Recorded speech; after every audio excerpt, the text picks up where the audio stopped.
Hey guys, we got a lot of stuff to talk about today, honestly. Yeah, of course, we're going to be getting into the preview for Southampton, but it's just, I feel like every single day these days, guys, you wake up and you hear something else. Like, I woke up to Lampard being sacked, Mustafi possibly leaving, some other stuff that I'm hearing about, Mezzo Ozil. People are saying Odegaard could be another Dennis Suarez. Like, one day Balogun's leaving, the next day he's staying, the next day he's leaving, the next day he's staying. In addition to that, I just don't know anymore. Like, this is the transfer window, people. Whenever we're in it, it's crazy. But yeah, I'm gonna get started. My guy Kesh, we got Brandon here, we got Samuel. Guys, first let me just start with Brandon. Brandon, what's going on, bro? How you been? I'm good, mate. I'm good. Not too bad. I know how you feel on that front, mate. Waking up to Lampard being sacked and, you know, all the other news surrounding Arsenal. I think Sokratis has just signed a deal with Olympiacos as well. Yeah. Odegaard's apparently been at the Arsenal training ground today, and that deal should be finalised and announced tomorrow. So yeah, interesting times, mate. Beyond interesting times. What about yourself, Kesh? You're on your phone right now. Literally, did you see? Okay, I seen your tweet. What the hell's going on at Chelsea with Rudiger? That's some crazy stuff, bro. It was a fake account. It's a parody account, apparently. It was a fake account. It was fake. Bro, I know it has nothing to do with Arsenal, but that's crazy. It was fake, Egal. I know, but that's it. But people believe it. Crazy shit. But yeah, Samuel, chat to me. What are you saying? Yeah, I'm feeling good. You know, every day new stuff, new shit. You know, yesterday everyone thought Lampard's job was safe, and then now out of the blue, he gets sacked. Unsurprisingly, yeah, and today, you know, the Balogun stuff. You know, it's always changing every day about Arsenal. Different stories. Okay, so there's only one way to start, guys. What do you guys think? What do you guys think about what's going on right now with the Arsenal transfer news? First things first, we don't really want to talk much about Mustafi, so let's get him out of the way. Squadron Mustafi has been linked to having his contract ripped up. Do you guys agree with this? Do you guys think it's a good thing that we're looking to get rid of him? Like, every picture I look at him, I feel like he's about to make a mistake. You know what? In a sense, I'm happy that we're getting rid of him, but then the way I've read the article was that he's basically trying to get the club to release him from his contract. I'm just thinking, fuck that. Like you're really taking a piss. You're seeing what your mate Ozil's done, and now you think you can dictate what can happen. Like, no, rot in the reserves, bro. What do you mean? He needs to rot in the reserves. Don't start taking a piss now. Everyone wants to leave on a free now. What? Yeah, we now know who the clique was. It's literally one after another. They're trying to leave out the door. It seems like it was Kolasinac, Mustafi, Sokratis. I didn't think Sokratis was that close to them. I didn't realize how close. You know what? You know what we said when we were first told about the clique on backstage. Cash pointed out that the players that are most likely to leave, he said their names and said that's most likely the clique. So our suspicions were right. Yeah. Brendan, what do you think about Mustafi and the whole situation? Yeah, I agree with basically what Kesh was saying. You know, make him right in the reserves. You know, can't keep affording to keep paying these players off. Although, as much as I would like to say, bye-bye, see you later. But at the end of the day, you know, we haven't got to get rid of Mustafi just now. Like you say, he can just rot in the reserves until the end of the season. We know he's not going to sign any new deal. We know that he's not going to be here at the end of the season. We've got a couple of players in that we wanted. So, yeah, make him rot. Make him rot in the reserves. And guys, all you guys, don't be like Mustafi. Like the video, show your support to the fans, and show your support to the guys that are doing this for you guys every single day. Guys like Kesh, Samuel, Brendan, always involved, always doing the videos. We need to show us some love, guys, and smash that like button. Right? Now, talking about Mustafi. Do you see him playing another game? Should he be registered in the team moving for the next time that we have to register players into the team, or would you leave him out if you're Arteta, like we did with Ozil? There's only one plausible way that he plays for Arsenal. Say in Europa League by 5-0 and the second leg, then that's the only way he's gonna play a game. Literally, there's no importance for him to play now. So What about you guys, Brandon, Cash? Cash, do you think there's a reason to have Mustafi registered in the 25-man squad? None whatsoever. He doesn't contribute to anything positive to this team at all. At all. So it's that cut and dry for you. Just basically Cut get and rid of dry. Cut and dry. You got Louise there. You got Gabriel, Mari, Olden, and Chambers. Simple. Okay, so let's get to Shademan super chat. Thanks, Shademan, for the super chat. The way we are letting go of defenders, if we don't replace some, we might be thin in the defense if injuries happen altogether. Now, I'm gonna say this: Mavropanos is coming back. Saliba's coming back. We just got Radenwerk, Omar. Do you think these three guys are going to be part of the 25-man squad next year? I'm not sure about Mavropanos, but we'll more than have enough there. Not that it will be enough quality. I still think we need to go and get a centre back, but there'll be more than enough there. You know what I mean? Like Mavropanos ain't no. I wouldn't look at him as a step down from Mustafi, in my opinion. Okay. So, guys, is there anything else that you guys want to talk about Mustafi, in my opinion, or should we just keep it moving? Because, in my opinion, thank you, I'm back. No, nothing to say. No, thank you. No, thank you, and goodbye. That's what it is. No, thank you, goodbye. Yeah, let's just keep it moving from Mustafi. Do you guys think? Okay, so next topic. I'm gonna keep it real with you guys. I've been hearing so much stuff about Balogun. What do you guys genuinely believe? Because this is the last thing I heard. I heard that the club don't believe that he's going to sign and don't want to give him minutes.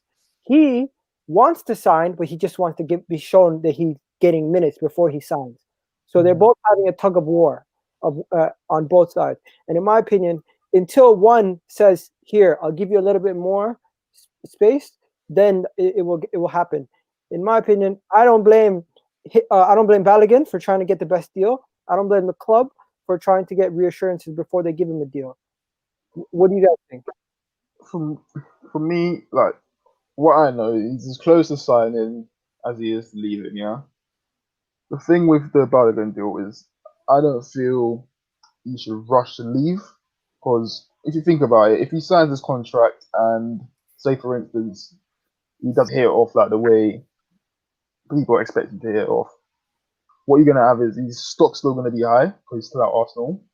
And if he signs a, say, 4 to 5 year deal, over the next 2 years, he tries and push for the #1 spot as a striker here, he would have had, probably about 50 to 60 appearances under his belt already, hopefully some goals as well.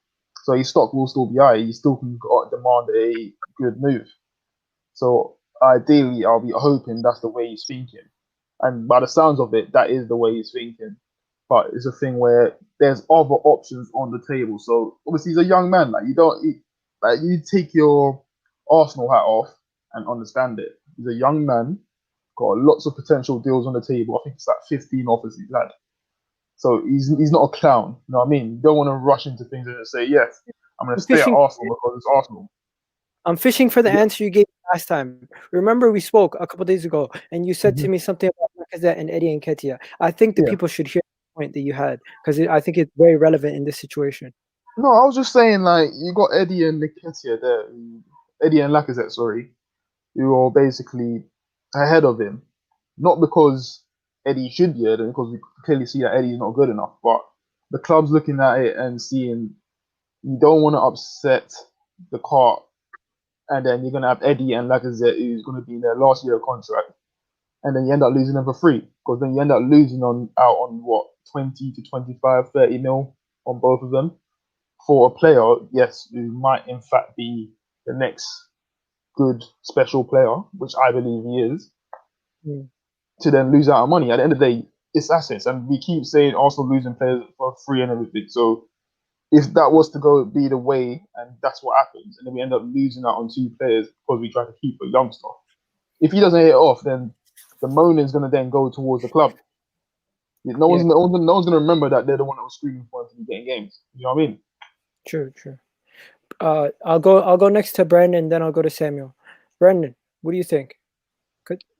Yeah, I kind of agree with what Kesh was just saying there. To be honest with you, but at the same time, um, it should never have got to this situation in the first place I agree. because there's no way that the guy should be down to his last 6 months in his contract. So, I agree. the club has to take a massive, massive blame if he does leave, and if he does end up becoming some big thing. But yeah, no, I agree with what you're saying there, Kesh. But like I said, it comes back. It always comes back down to Arsenal. It's always players running out of contract. It's nothing new.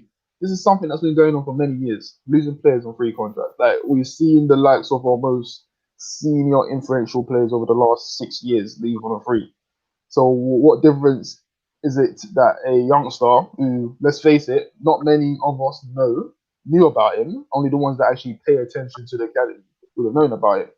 And when you look at it, like I remember that Dutch guy that was in charge of our academy that went to Wolfsburg, he was saying that he was close to the likes of Saka being released and things like that being released. So you just have to look and think, what are these people in charge actually doing and making sure that we've got our assets and we know what's coming through the pipelines? Because really and truly, the same thing. You can look. It might be a different scenario, but when you look at the Saka coming through, and then we go ahead and spend 72 million on Pepe, you think, what's going on there? You know what I mean? Yeah, no, I completely get you, bro. Especially the fact that you just said that we almost released players that are now influential in our team, like Saka. We got options to sell Emil Smith Rowe, and some of the board members were actually considering it. Now, Samuel, what do you think about Balogun and Balogun potential leaving or signing a contract? You know And what? Yeah, go ahead. No, go on. No, continue. Oh, I was gonna say, we've released so many players in the past, and now they've cropped out now. You've done your Marlins when he was born at PSV, and there's one guy at AC Milan now. Is it Benassa? Benassa, yeah. It's not Benassa. Yeah, it's Benassa, and now the top of the league. So, yes, I don't mind losing youth players, but as long as we insert something into the contract, like a buyback clause or first day in the contract, first day in negotiations, like Real Madrid do with Reguilon, or sell-on clause. We don't do that, and we've missed out on some top money like Gnabry. So I don't mind Balogun leaving if it's kind of like that, but if contract expires, then the club has massive blood in their hands. Okay, so I'm gonna put you in the business seat, Cash, Brandon, Samuel, each one of you guys. How do you handle this issue if it was you? Because the club, we definitely agree that the club is handling it in a manner that we all don't agree with. So how is it handled? It's a very difficult situation to handle, in my opinion. Very, because you can, all right, cool, we're saying we need to give him game time. You can drop the likes of Lacazette, not give the likes of Eddie game time, and then he comes in and he doesn't produce straight away. Like, he's a youngster, don't forget, he's a youngster. Yes, we know he's got better ability than the likes of Eddie and everything, but then what that does, if he comes in and get game time, doesn't produce, and you don't get the reward for it, then you got Lacazette who's going to be upset, you got Nketiah who's going to be upset, and then when it comes to next season now, if you don't sell them in the summer, or you want to keep them, or you want to renew their contract to protect their asset, then what do? You've got no legs to stand on, because those players are going to say, well, you brought a academy player through and gave him games in the last 6 months just to protect him, and now you want to negotiate with me. It's a weird one, honestly. Yeah. Okay. Next, Brendan. Yeah. Again, I get where Kesh is coming from there. The only thing that I would say is on the whole Lacazette thing. No, I was asking you, Brendan, what would be your solution? Because I know Kesh walked around the question also. So I wanted to ask you guys, what would be your solution to the problem? If you could find, I know sometimes it's cut and dry. Like our solution about Willian and Pepe is don't play them. You know what I mean? So what's your solution for this kid? Is it just put him on the bench and make him an option? Well, the solution to me, right, is like what Kesh was saying a bit with the whole Lacazette thing, right? But then Lacazette didn't even start in the FA Cup game, He's scoring goals and the manager still doesn't fancy him in games like that. And instead, we started with Nketiah.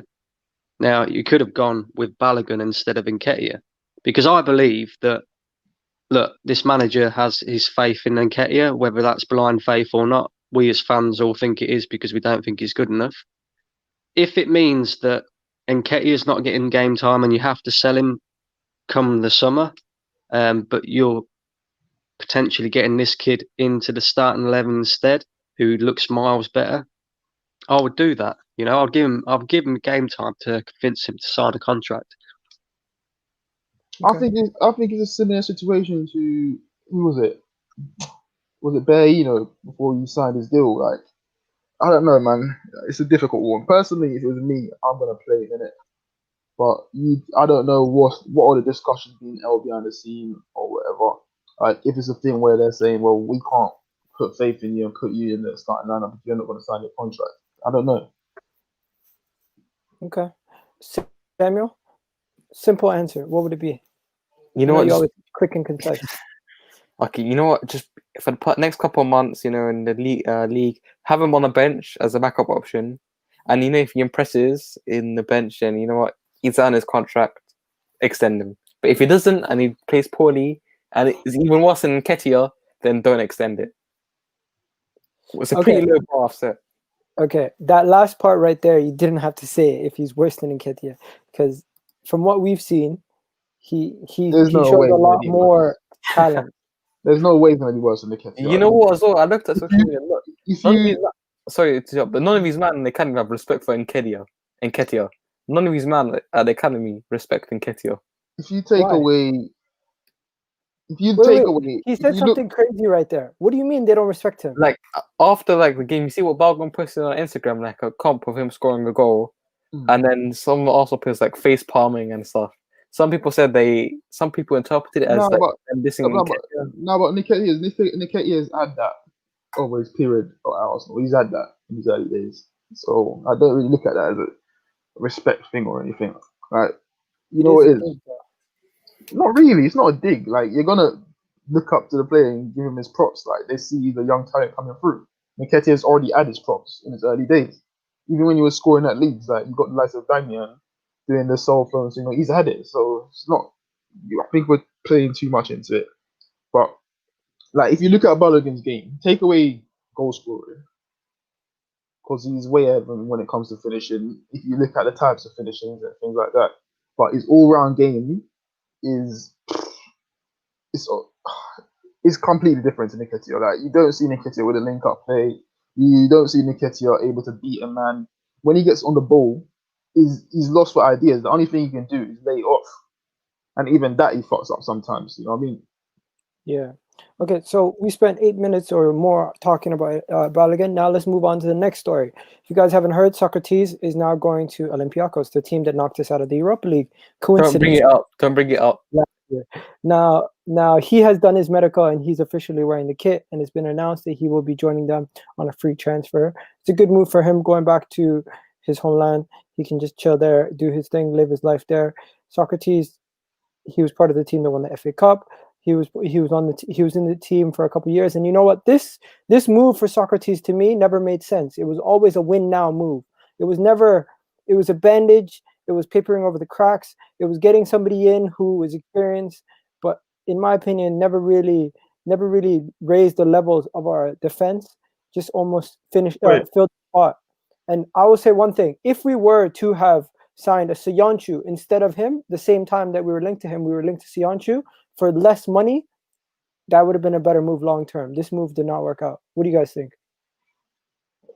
Well, was it Mr. Tat who wanted Soyuncu for, I think it was like 16 or something like that, or 20, it was something like that, 20 region, yeah. And they chose to go for Sokratis. That's because, I don't know, they wanted to be cheap or they wanted to save 5 mil, but would you not have gone for the younger, more up and coming centre back who had a good report from a reliable scout as well at that?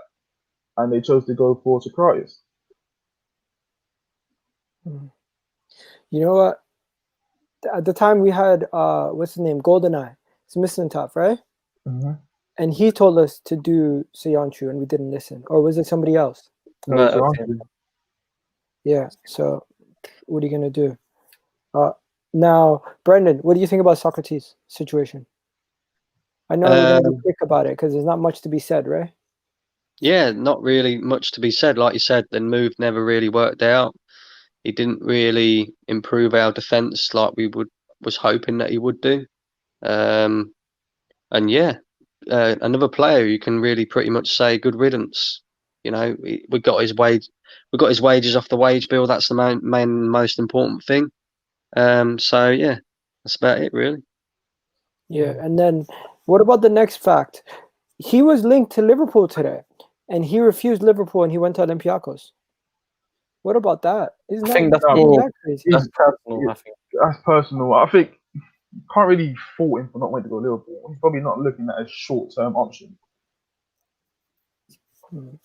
Yeah, it's more family. I think family reasons that he's gone back to Olympiacos. Because you had Olympiacos, you had Real Betis that was in for him. You had, I think it was Lazio and Genoa, and the whole time those reports was coming through, it was that he wanted to go back home.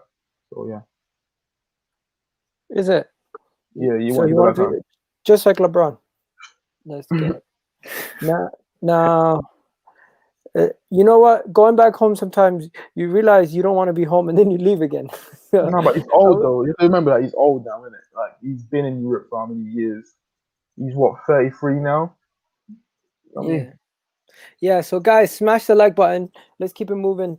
Guys, before we go on to the Southampton game, right, and predictions and everything else, have you guys listened to anything coming out of Arteta or what Arteta has said recently?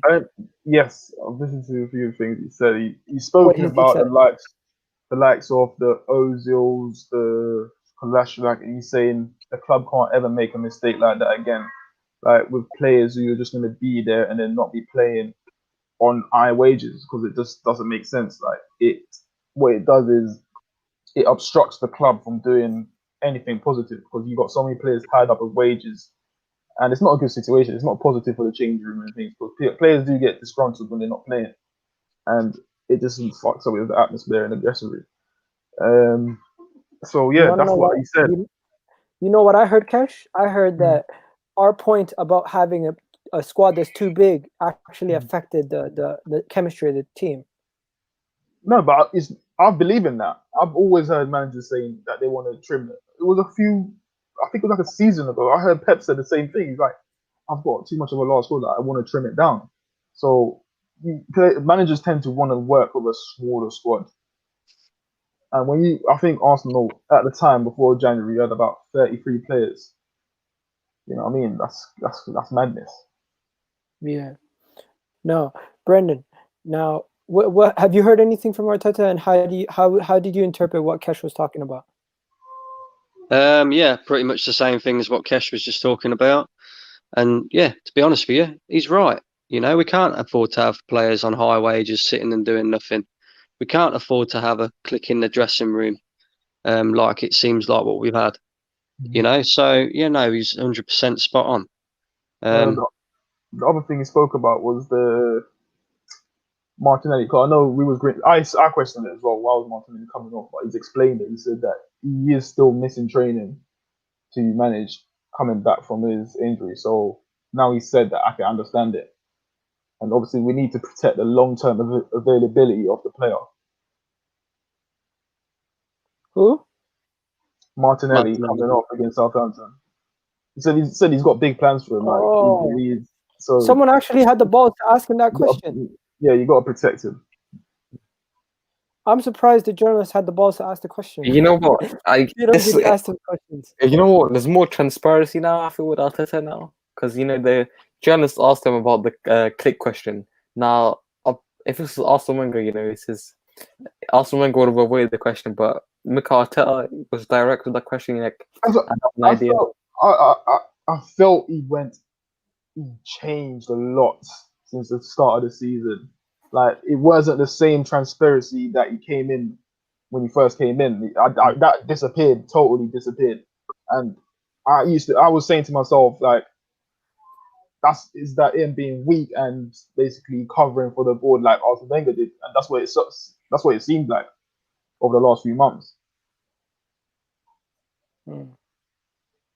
There's something that you drew on that I can't remember exactly where my mind was going with it. But do you feel like the selections and everything he does has something to do with politics sometimes. And I think, sometimes the decision making in the squad comes from higher up. I believe the Yeah. Ozil decision wasn't his fault. I believe it came from the no, hierarchy. I'm not talking about that. I'm talking about the fact that he subbed off Martinelli. Cash. Do you feel like the people who deal with the sports science and the medical staff are telling them how much these players can play, and they don't actually want to risk any more than that? No, but it should be I feel like that's that. weak management. If No, you know no, that no. a player, I disagree. I disagree. Listen, we complain that you played Partey, but now we're gonna say it's the total opposite. Now that he subbed Martinelli, like if he played Martin, then next one you know, they come out and say he's injured again or he's ruptured something because he's been overplaying. We're gonna then start backtracking on what we're saying that he should be playing. Like at the end of the day, that's our asset. Like we say, the likes of Saka, Smith Rowe, and Martinelli is our future. Then you've got to show some sort of precaution to protect these players. Like he's a 90-year-old just come back from a knee injury. Like I don't see anything wrong with it. If the medical team's saying you need to rest him or you need to manage him properly, then you've got to do it. yeah. Now Brendan, chat to me. What'd you think about what we're talking about? Do you feel like, okay, forget about that. I'm not here trying to talk about Arteta in, Arteta out. I'm not trying to talk about any of that. I'm just saying, looking at Arteta and how we performed this season in a grand scheme of things, do you think it could have been a little bit affected by the fact that he was hamstrung with the Ozil situation? He had a click in the dressing room, and the squad was damaged due to the behaviors of those players. Or do you feel like those are excuses? No, I do say, like I've said it before, right? Not everything that's been going on at Arsenal this season, even last season, is all down to Mikel Arteta. I don't fully blame Mikel Arteta. Mikel Arteta is not the sole problem at Arsenal. So yeah, of course, having a bit of a click in the dressing room, the fact that you've got a large squad, the fact that you've got players sitting out on high wages, and you know you're hamstrung with a low budget and stuff like that to do anything about it. Of course, that's going to have an effect.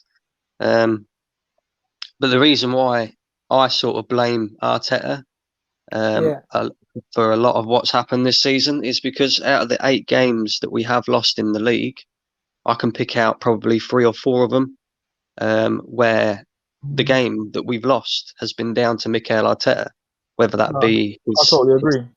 Whether that be his lineup, whether that be his tactics, or just general decision making, you know. So I just look at it from that sort of point of view. Okay, and you know what? I honestly feel like there's a lot of games that I could pick out and say we were harshly unlucky. Like Burnley, we conceded the goal ourselves. You know what I mean? Even Southampton the other day, you cannot tell me Southampton battered us. They scored one own goal and then sat down, parked the bus, and we couldn't get a goal. We had 2 clear-cut chances to win the game. We had the 2 best chances of the game, and we lost. And a lot of the games this season have happened like that. To me, I feel like if we had somebody in the team who demanded a certain level of intensity and leadership, I don't care what anybody tells me. When Bruno Fernandes came on against Liverpool the other day, he came on to pitch and told every single one of those players, we're winning this game. We don't have anybody on the pitch that does that for Arsenal. I would love to have that kind of player. None whatsoever. Do you guys disagree with that? That we don't have any player like that? No, I would agree with you. I would agree with you on that. I think the only one player who we can probably look at who shows any form of leadership skills is Kieran Tierney, and that's about it. Yeah. Anyways, I know some people blame a lot of things on the manager. I know some people, and it's like it's almost becoming too difficult to discuss these topics. Like today, did you see the 2 different reactions from the Chelsea fan base? One of anger and disgust in the board, and the other one of celebration and vitriol, saying they're back.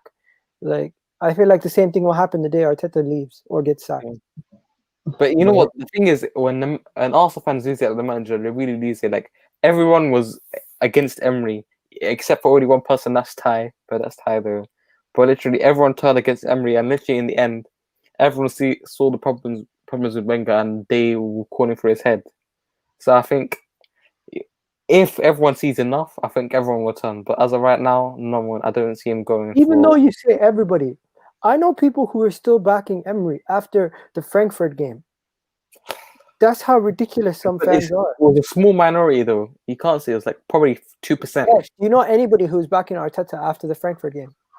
You mean Emery? In Emery. I mean Emery. There was a fair few fans that was. But as I keep saying, man, like this whole thing of wanting Mikel Sarri, I personally don't believe things will change. I think you can get a good manager, but if that's all the fans are happy for is a good manager, you can try and punch above their weight. You'll punch above his weight, but you're never going to get us a title. I'll tell you that for a fact. I will tell you that for free. You don't win titles unless your owners want you to win or they put some sort of interest in you. I know a lot of fans saying, but yes, Arsenal's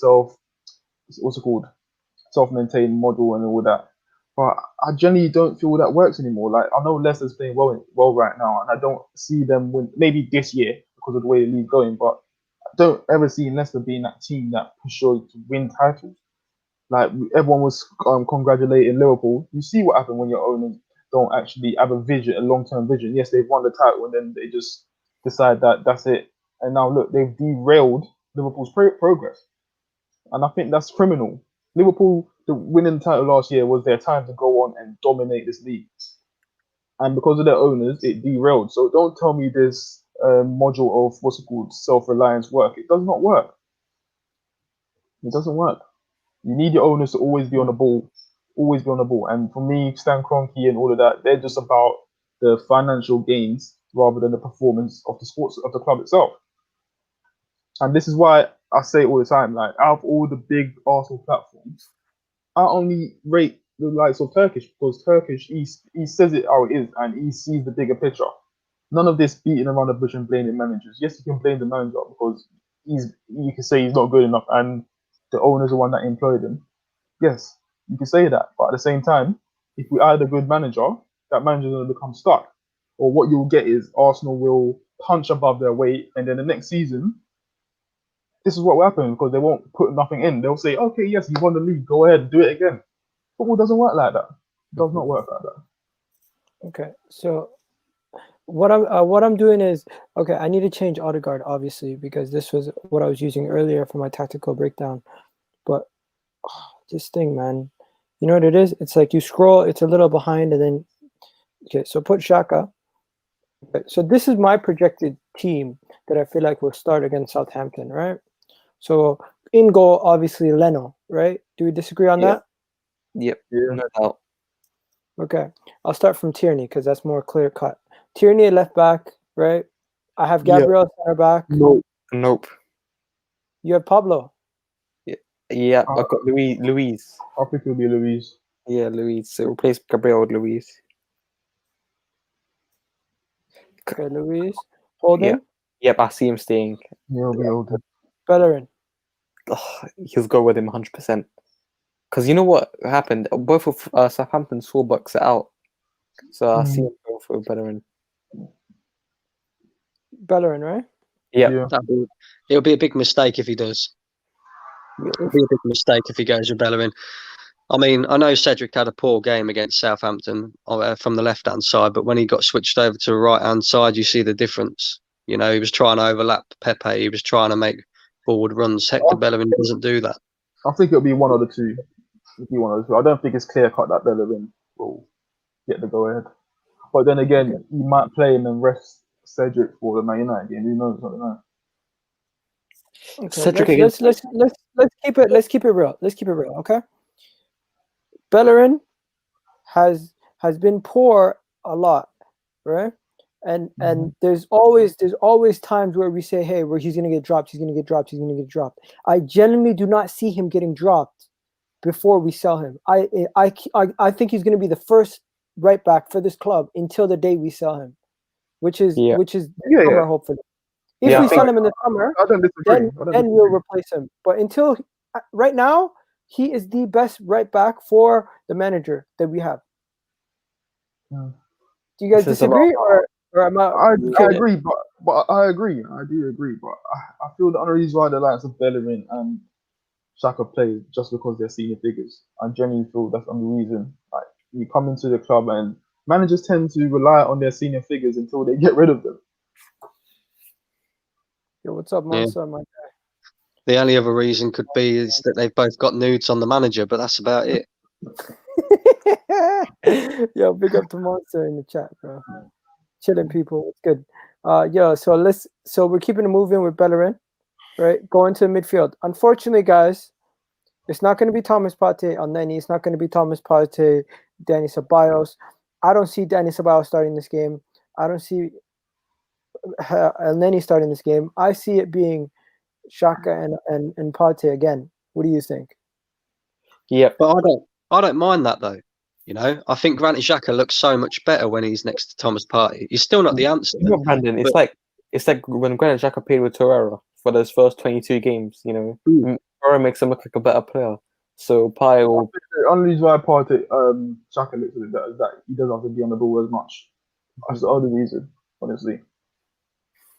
Yeah. But aside from that, I'd actually probably prefer Xhaka and Partey rather than El Neni and Partey or Ceballos and Partey. You know, we haven't really got many options in there. I'd love to see Odegaard start, but that ain't gonna happen. I'll think about it now. Yeah, you The guys. earliest you'll see him is the Man United game. You guys know these pictures and stuff they take in training grounds. Each picture they take, they get it signed by the player and they sell it. Right? Yeah, Isn't that disgusting? it is what it is. Like God, I didn't realize how deep it was a business. Every portion of everything that we watch on TV is not just Arsenal. There's so much little details about Arsenal that we don't know about, right? It's crazy. Did you know they take the training ground pictures of your first training ground picture as an academy kid? They get you to sign it. Yeah, they do that. Even your shirt. They normally most clubs do that. That's super weird, bro. Why? Forget it's your about first that. picture, innit? It's just memories. Forget about that. You know the match day pictures that the club takes. They sell it to the newspaper companies for £350 a picture. Makes sense. That makes sense. Why not? Bro, Why would it not make sense? I'm just shocked. Like to me, that's shocking. Like I didn't know how much money was involved in every little detail of the game. Makes sense, man. Photographers are making a killing. Now moving Why on. should he give it to them for free? Yeah, You're right.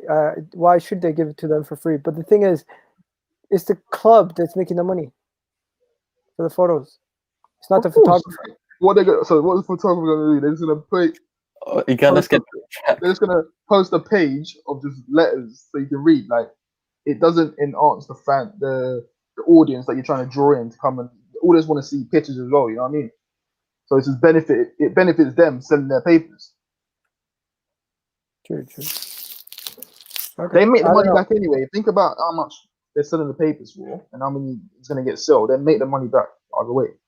I'm just disgusted by the fact that they're selling photos for £350. Basic business, man. Basic business. How did we get off topic like that? I don't know, man. I'm just disgusted by little things like that. I guess it's If it's true anyway, but it's basic business. Bro, what do you mean if it's true? I can literally show you the website where I tried to see how much those pictures are if I want to do my thumbnails. It's ridiculous. You can't even. I'm never going to think about that again. Moving on. Now, Emil Smith Rowe is going to start. Do you guys agree? No doubt. Okay. And then now moving on to front three. I showed you guys my front three already. I don't think anyone's going to disagree. Aubameyang can't play, bro. What? Family issues. He can't play. He's out. Who? Aubameyang? Yep. So Martinelli then? Yeah. Most likely. I don't know. What do you think happened to Aubameyang? Fuck this. Do you think it's like Illich? The man's like, fuck knows. Fuck this. I think it's like the Illich situation. Something because like Illich's wife probably cheated on him. I mean, let's not do that though. Boy. What the hell are you talking about, bro? Not Illich. Do you remember during the summer what happened to Illich? Forget it. Moving on. We talking about people's wives now? Well, what does this turn into? So Martinelli on the left. Everyone agrees. Yeah. And you know what? The perfect thing is, think about it. The way the formation set up, I was talking about on the terrace. You got Martinelli, who does the Aubameyang role, that runs into the box as a second striker, right? You have Saka, who's the creator on the right, right? And then you got Lacazette, who's the link man, with Emil Smith-Rowe helping behind as a late runner to help the attack. It brings so much more balance to our team when you have this setup. Yeah, a lot more balance. Do you think he will go with Martinelli? Yeah. I think he has no choice. I think his hand's been forced. I've just got this sneaky feeling that he's going to go with Saka on the left and either Pepe or Willian on the right. Do you I think, don't know why. do you think after Saturday Pepe's going to play against Southampton again, I though? doubt it. I doubt it. Guys, you know what I like about this though? Our team actually looks balanced for once. Like, for so long we've had a team where you feel like you're shoehorning players into different positions. Like you'd have Saka in the 10, and you'd have like Willian over here, and some crazy stuff, right? It just wouldn't look nice. Or you'd be putting. Oh my God, Willian! I don't want to hear his name. It's disgusting. His name feels weird, sick. But yeah, with this, the team looks a lot more balanced. And you know, Emil Smith-Rowe is literally playing as the 10. He's not even playing as like an 8 or anything like that. Yeah. But do you see Partey getting more involved in the attack though? Yep.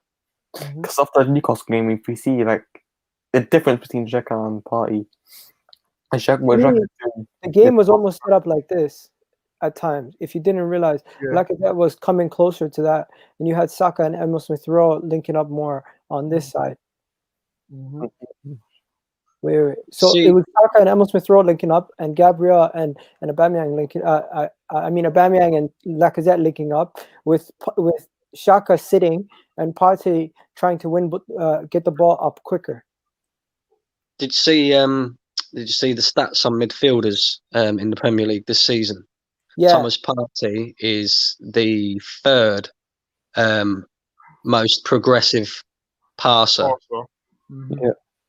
Can you guys find that tweet? He's got the most success rate though. Hold on. Can you guys find that tweet and send it to me so I can show it on screen? Because that would be useful. Now, before we get into predictions, I want you guys in the comment section tell me, if we play that team, how much do you think we'll win by? And if you think we're gonna lose, just don't even bother. Don't even bother. I think you see a better performance because you're gonna have the likes of Tierney coming back in.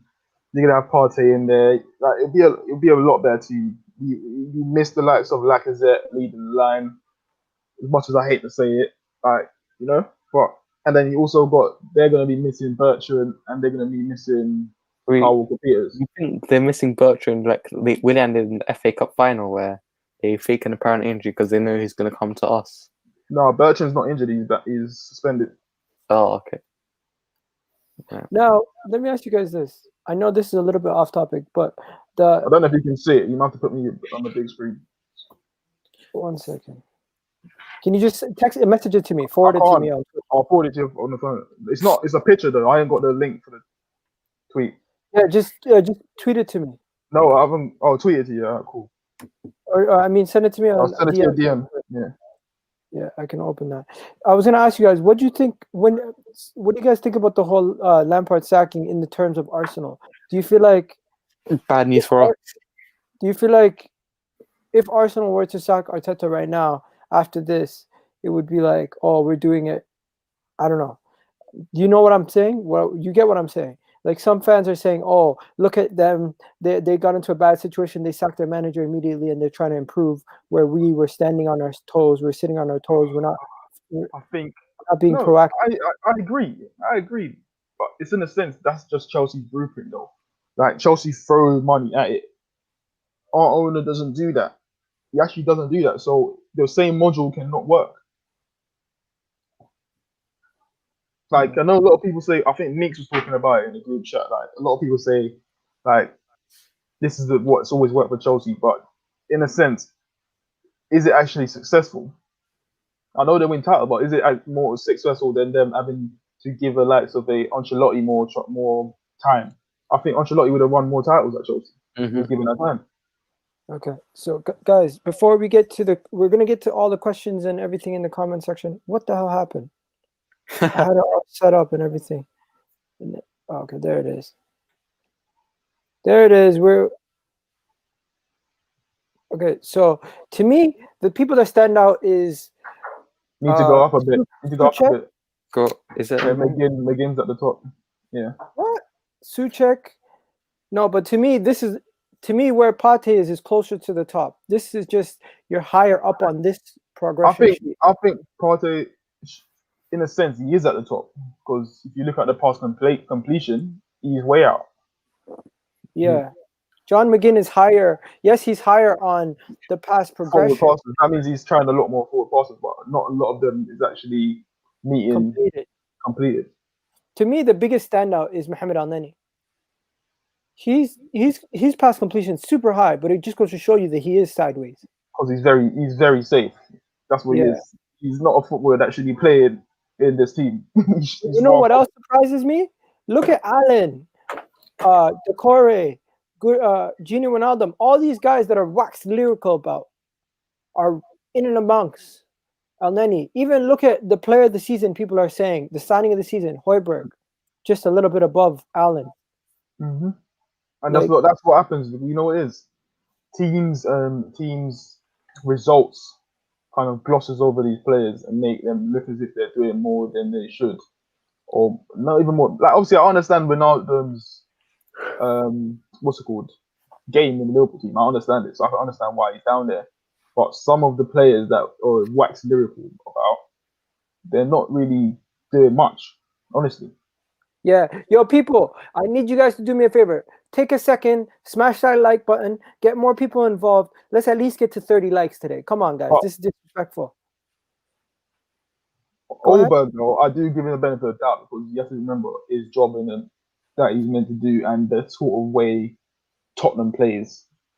So you're not really going to expect him to be making a lot of forward passes like that. Yeah.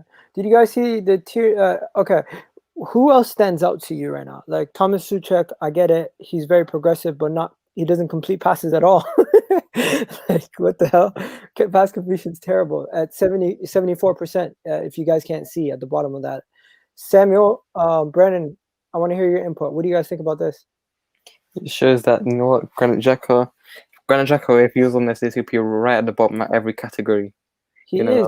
He's in there. He's right beside Dani Ceballos. Yeah, but most of his are backward passes, really, you know. The player that impressed me the most is the David Luiz, because he literally plays in the same position as a El-Neni. Mm-hmm. Yeah, you know, Thomas Partey. Douglas Luiz. When Thomas Partey plays, we flourish, you know. We missed him in a game stretch. He was injured. Everything about Partey, you watch it, he goes forward. He's always going forward. Like, the game he came on against Newcastle, every time he's going forward. Was it Newcastle? No, it was Palace he came on. No, 1 second. Somebody's asking what this means, Kesh. Can you explain to them? The pass completion is at the bottom and it ranges from 74 to 90 plus. And then you got the progressive passes is the vertical line going upwards. And the further up you are on the list, the better player you are statistically. The closer you are to the beginning of the list, the worse you are statistically. Okay, continue. Yeah, and I was saying Partey, like it's obvious. Like if you watch him, you see he's always looking to go forward. His first touch is always, I'm gonna take out my feet. He makes sure he can see what's in front of him all the time with his first touch. He doesn't take a touch and then look around to see what his options are. He already knows what he's trying to do with the ball. Yeah. You know what's funny about the? Go ahead. You know what's funny about the Douglas Luiz thing as well is we was actually linked to him in the summer, and Arsenal fans were going mad. Oh, Douglas Luiz, we don't want Douglas Luiz. I wanted him. There you go. Just let it show. Listen, if you can break up play and do the progressive pass as well, then you're an exceptional player for me. Guys, remember when we signed Martinelli and fans said, "Why are we getting a winger from thing? We just got Pepe. We need to go spend that money on a defender." I remember. I remember, but that's because they probably watch the YouTube what's it called, comps, yeah, and then they're thinking, oh, he doesn't do skills, he doesn't do all this. You know what the fans are of this era, man? They like these skills, the little hipsters, bro. Yeah. Now they got a Pepe who does skills, and it's fucking shit. You know what I mean? Oh, so talking about Pepe, did you guys see Tiny Pepe? It made me man. cry. When I seen that picture, I swear to God, I was on the floor for an hour. Just the way it looked. I Would understand why. I understand why you tripped Arsenal on the ball fan now. in their right mind would not take Ndombele. And then Why is he not Dembele ready? next, and Dembele next to a party. Oh god. Have you guys seen this? That's why he trips over the ball, bro. The ball's too big for him. It looks like it looks like. Have you ever seen the film Beetlejuice? Yeah. Oh my god. Beetlejuice. There was a FIFA game that you could do that in it. There was like a little, what's it called, program you could do that as well. You could play big versus little. Oh Oh, you yeah. don't remember that? The simulations on YouTube are hilarious. I'd love to see a whole compilation of Tiny Pepe. Arsenal fans would be all over the end of the day. You used to be another Soul Campbell for us. What? No, futsal, I was saying Arsenal fans wouldn't want Ndombele. He plays his We first. would love him. We would love him. This is hilarious, guys. I'm not gonna lie. Okay, moving on to the final topic. What's our predictions for the game? And people in the comment section, give your predictions for the game. What's your predictions for the game, guys? It's a difficult one, but I do think we'll win this one. There, I do think we'll win this one. Okay. Samuel? I think we'll win this game. I think I'll keep a clean sheet this time. You know, none of this dodgy shit. I'm gonna go. I think we played them in June. No? We played them in July, innit? We Yeah. played them 2-0. Yeah. So same prediction, 2-0. 2-0? Okay. Cash, I didn't get your score. You just said we're gonna win. I'm unsure of the score. I'm unsure of it. It's a prediction, bro. You don't have to bet on it. No, I'm trying to think. I Okay. think we'll get a 2-1 win. We'll go 2-1 to win. Brendan. We'll come back. What? I think we'll get a 2-1 win. Okay. Before we go to Brendan, I have the Who Scored app. And we always look at who scored. And what do you think they went with? 1-1. How do you know? I was How do you know? guessing. You check. I'm not. You're right. Mm. You're right. They actually Yeah, did it'll be go a tight 1-1. game. It will be a tight Their game. logic is What you have to basically because No, I was gonna say what you have to understand is we was missing like our key components to a game. Like, you know what I mean? The likes of Tierney flying down that wing, like, it's different. yeah. People put your predictions in the chat. Go ahead, Brendan. Sorry. A lot of it depends on the lineup. It Yeah. really does. It depends on who Mikel Arteta puts out there. If he starts playing players like Pepe and Willian again, then we're in big trouble. But I think if he goes with a similar lineup to what you just put up with Smith Rowe and all them lot coming back in, I think we could actually go on and win this without, I'm going to say 3-1, because I think Southampton, they played a strong team in the FA Cup. They'll be tired. And I reckon I think we can win this game. We've got to. There's no question about it. Yeah. Okay. Oh, you saw how pinned back there was when Partey came on. Like, for the way they played in the first half compared to how they played when Partey came on, it was different Two sort of different pressure. games. It's two different games. So when you got Partey in there, you got the Tierney in there, and a Lacazette who Martinelli and Saka can play off. It's different. Like, people forgetting that we had a Pepe and Willian who just lost. Like, it's a different ball game with them two out the game. Yeah. Oh my God, these guys. Nah, we're not talking about no Chig. We're not talking about none of that. Leave it.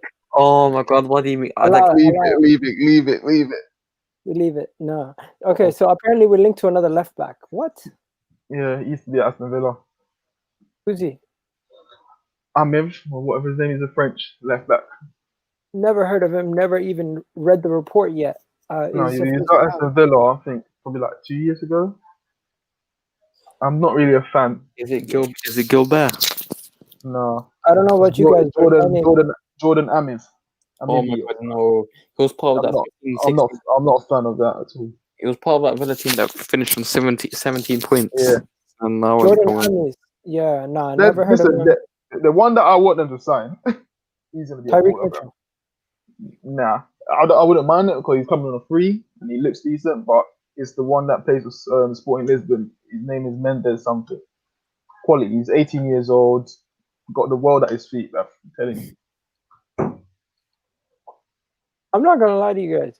Cash is moving out here like a scout. Football manager too much, bro. Hire him, Arsenal. Hire him. Get him in, guys. Get him in before the agents. He's played 5 games this year. Look decent. What's his name? Something Mendes. Nuno Mendes. Black kid. Who was linked to him. Yeah. I know who it is. Yeah. I got it. Transfer market has him valued at 10 to 20 million. Yeah. At this rate, we'll be taking the left back out of the women's team to play. She'll be better support to Tierney than the Clash in that. Let's say that. Okay, guys. I'm sorry. I gotta bring it up. People are saying, why would we get rid of Sokratis? Kolasinac on loan to only bring in another left back on loan. That's not smart business. What do you think about that? Holy shit. We're looking for a permanent, backup to Tierney, or someone who's actually got potential to come in and challenge. Like, I don't understand. You need 2 players in 2 positions who can compete with each other. And let's face it, Kolasinac wasn't in competition because at times he was playing Maitland-Niles at left back over him. Says a lot. This is him, Cash. The left back you're talking about. Yeah. Nuno Mendes. Mm-hmm. He looks tall, you know. He's not that tall. I don't know. Maybe it's just the pictures. Who's this guy? What the hell? Who the hell is this guy? Why is it showing me random other people? Anyways, moving on. So, guys, my prediction, I'm going to go for a safe and humble 2-0 victory. I just want a clean sheet, 2 goals. And my reasoning behind it is, with a weakened side, we've shown that we have the ability to create the chances. We showed that we had the ability to defend majority of the chances. If it wasn't for a misunderstanding from defensive positioning for the goal that was conceded, and Martinelli slicing a shot, and who was the other person who had a clear-cut chance and missed it? And get you. Yeah. He always does that. So I'm going for a calm, collective 2-0. I'm happy if we get 2-0. Can you put up Kevin Jean's comment? Kevin Jean. Can Richard Sherman play left back? If we had a trash talking, you know what? We'll win every game. If we had a trash talking, we live in oppositions. No, you don't understand what we're saying. We know Thiago's overall pass completion is the highest, but Thiago Silva. What am I saying? We're talking about the forward passes. Who's made the most forward passes and got them to their player that they chose to pass to? That's what we're talking about. We're not talking about the overall. Okay, guys, do we feel like is there a problem depending on youth? Because this has been a topic of conversation for the last weeks. For me, it's the last topic for the day. Is there a problem with depending on the youth? Because when he wasn't playing the youth, it was why aren't you playing the kids? And now that we are playing the kids, we're hearing the agendas from the rivals. You guys are disgusting. You're depending on kids every single week. You need to depend on Saka and Emil Smith-Rowe to win you games. How embarrassing. For me, it's not a problem. It's just the only way it becomes a problem is when you ain't got other options to swap them out for. But if they're playing well, then they should be playing. Like I never want to hear that coming from Man United supporters because they need to remember their time when they was playing a bunch of youth that produced them. You know what I mean? So it's not a problem, but it's mostly Chelsea. It's mostly Chelsea. Something needs to be done, though, man. You can't play them over a season. You can play up to 60+ games. Like you can't just rely on the youth to carry you for every game. True. Yeah. Now, Stephen, I mean, why did I say Steven? I'm so sorry. I have Steven on my mind because he just messaged me on Twitter. Brendan, what were you saying?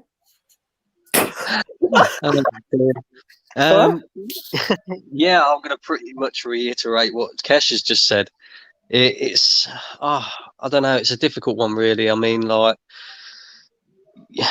we rely upon them because they're doing the business, but at the same time, it is a little bit embarrassing because, well, it's not embarrassing for us as fans. It should be embarrassing to the likes of Pepe, the likes of Willian, the players that come in, cost the club a lot of money, the players that are experienced in what they do, that they're being kept out of the squad by effectively kids, you know?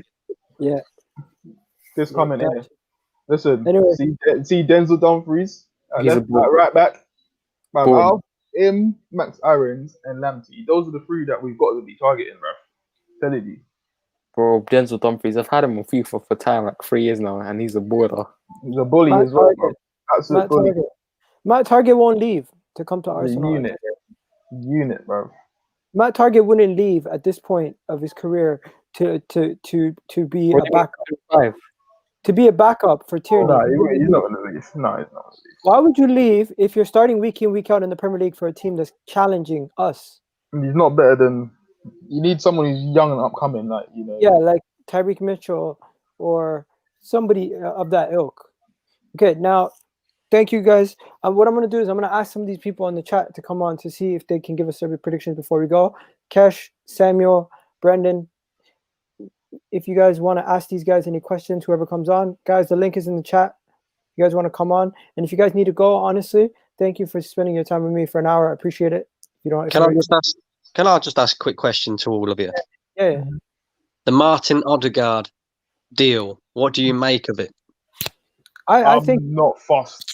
I'm not fussed. Like, I see the reports earlier. I can't remember who it was. That Grealish guy or whatever his name. That's always tweeting, saying Arsenal's got their contingency plan if Odegaard doesn't step up to the plate. Like, they're more looking towards someone. I think they're targeting. They're still going to target Buendia because in the summer, Norwich is not going to get 40 mil for Buendia. You know what I mean? They're not going to get that. So they're looking at Buendia, Sabitzer, who's on a free come the end of the season, and there was one more player as well, but I can't remember his name.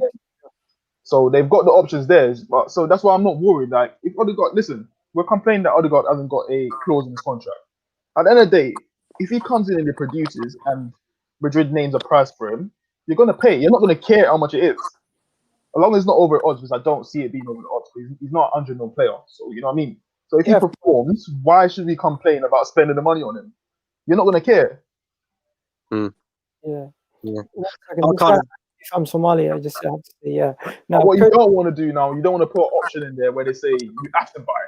No obligation, yeah. You know what I mean? Because if it's an obligation, he comes and he's not ripping and up, then he does nothing. You're going to be pissed off. Yeah, I think personally we should have put we should have at least fought for the option to buy, or try to make it a bit more of a longer loan. So rather than a 6 month, put him on a 12-month, 18-month, or something like that. Because I think because of how little time he's got, it's either going to go one of two ways. We all know that. But either way, it's sort of a lose-lose situation for us, because if he comes in and he flops, then he doesn't really help the team. But if he comes in and he does well, bearing in mind that he's got a 300-odd million pound release clause in his contract. Oh, it's never going to be. I know Real Madrid wouldn't. I know Real Madrid wouldn't say or quote us 300 million. What's your prediction? 1 second, guys. Let me just ask Kirsten. What's your prediction for the game, bro? You know, I've heard that what's his name? Walker Peters and Bertrand are both out for the game. So yeah. And Walker Peters is a really, really important part of Southampton's attack.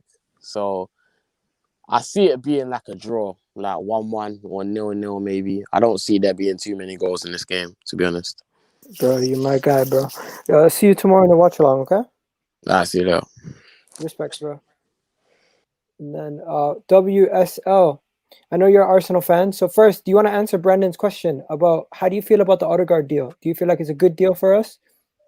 I mean, obviously, I'm hoping that it is. I think we've got to look at it two ways. I think, yes, he could be a really good player, or he could be a massive flop. Like, you got to look at his injury record.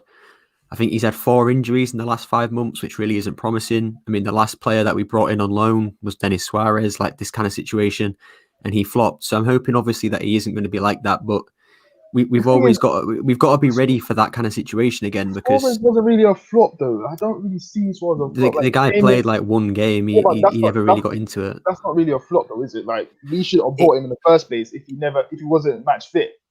You know what I mean? Like, I don't. It's not that. That's true. It's not that he's not good enough. It's just that we brought him into a season where people think it's easy to just gain match fitness. Like, you do 3 training sessions and you're match fit. It doesn't work like that. So for me, that's the responsibility of the club. They should never have signed him in the first place if they know that he hasn't had enough match game. But can you see a similar thing happening here? Yeah, exactly. That's acceptable. But they're saying Odegaard's injured, bro. So like, it's the same thing. If he's not match fit originally, then how can we? What is he's got a knee problem. Then why are we bringing him in? It's not even an injury. It's like I think it says like a disease or something like that. But he's been playing through it with his whole life, and he's never missed a portion of the game. Like, if you look at La Liga last season, he played like 30 something games, so he's not missing games like that. I think it's just people. Remember, this is Arsenal, so anything's going to be said to cause a reaction. Yeah, but the Premier League compared to La Liga, though, Kesh, is a lot more fast-paced, a lot more physical as well. You know. No, I understand that, but that's not necessarily going to affect his knee, though. I think that's just the media. There was a thing. I don't know how good of a doctor this person is, but this doctor was speaking about it the other day.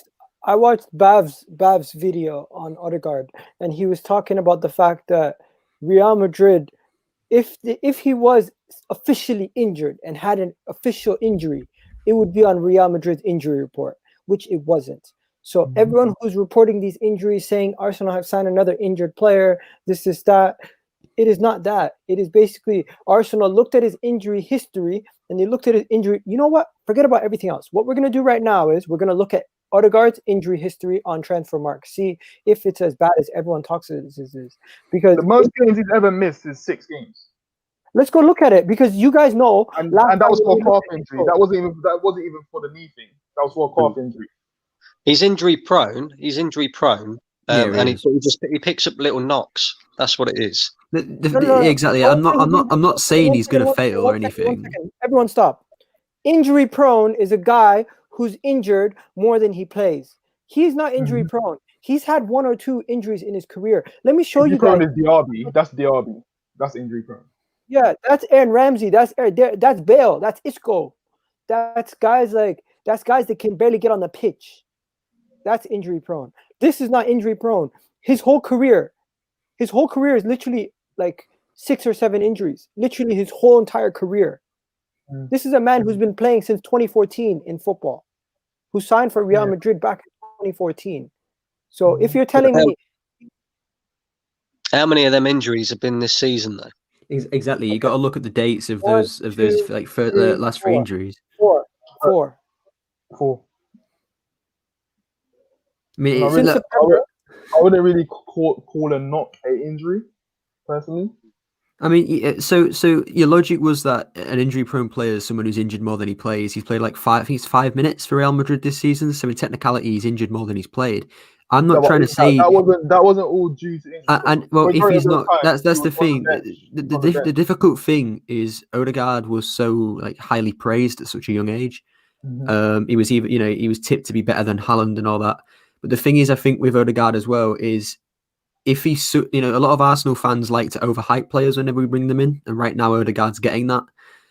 He's not as good as we think he is. He's a good player, but he's not a good player yet. He still has chance to grow. But it's ESR, so I don't see the problem with complaining. Like, ESR right now is doing a lot better than we expected, though. But he's a lot better player than ESR. There's no doubt about that. Okay, absolutely no doubt about that. What we're looking at here, let me break it down for you, bro. Real Madrid, yes, he only played 9 games this season at Real Madrid. Last year, he played 31 games at Real Sociedad. You know how many days he missed? He missed 21 days for a heel injury, okay, and he missed 10 days for a knee problem. Yes, there seems to be a reoccurring knee issue here because he's had 2 knee issues in the same month. He's had he's had a foot injury. He's had a knee injury back in 2016. So it does look like he's had 3 reoccurring knee injuries. Okay, he does look like he had a muscle injury and a calf injury. So it does look like he has a lot of lower leg injuries with his body. That is not somebody who has consistent problems with his hip, consistent problems with his back spasm, consistent injuries that will constantly get you out. These are injuries that are quick fixes, and you go back and play.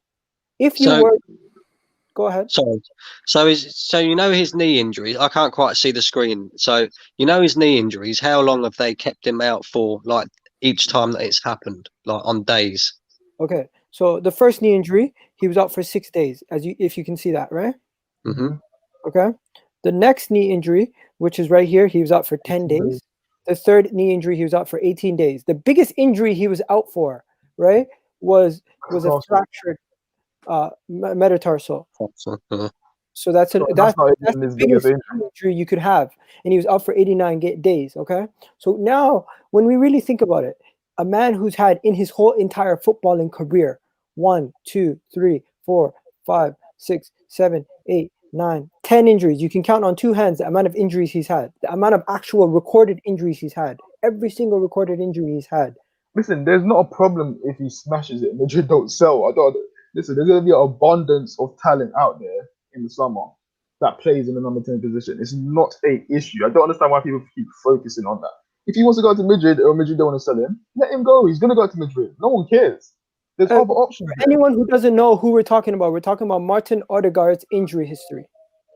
Okay? At the end of the day, Arsenal needed someone to come in and provide competition for Emil Smith-Rowe. There was no one was thinking about Arsenal's going to buy a player for permanent anyway. It was someone we needed to come in just to provide the option. Really quick, just to say about that, you said that no one was expecting a permanent transfer. A lot of Arsenal fans are expecting us to. Yes. A lot of Arsenal fans again they overhype the team, they overhype the board. They think that we're going to go out and spend money in January. I did too. We ain't spending any this January. I don't blame them. I don't blame them. Can I respond? I don't blame them either. I'm just saying that the people that expected it are wrong. Let me explain to you why I expected it. I genuinely thought because they knew they made a mistake in the summer and they seen how things were going, the facts that they were saying that they were going to do something. Edu was talking about the fact that we needed an attacking 10 or midfielder in the park, and constantly hearing about being linked to these players when nobody else in world football was being linked to anybody. We constantly are being linked to what's his name? Bendia. We're constantly being linked to Boslai, constantly being linked to Basuma. All these players that we're being linked to, I genuinely believed that we were going to go out of our way to go make a signing. But now that we're in the window, I realized that was false hope. The thing is, I think we would have. If if Odegaard probably didn't come up as a loan or said he wanted to leave on a loan, I think Arsenal would have panicked and bought someone. So who do you think they would have bought though? They probably would have bought Brent because they were saying that they wanted 20 mil for him. For Brandt? I could see Arsenal going in. Would you take Brandt though? Right? No, I wouldn't. Exactly. That's what I'm saying. This is a good solution that pops up. At the end of the day, I don't look at it and think, if he rips it up, then we're not going to be able to get him, because at the same time, there's going to be other options that I don't mind. We just needed someone who can come in short term and help provide competition in that position. And at the end of the day, you have to assess it as well, because remember, he's not getting along with Zidane. They've always had this problem from when he came. Zidane was managing a youth team. So if Zidane's still there next season, what are the chances that he's going to go and play anyway at Madrid? Okay, he ripped it up last season in Liga. He absolutely tore them a new one when he played against them, and they still didn't play him. So I don't get this idea that if he rips up Arsenal, Madrid won't want to sell.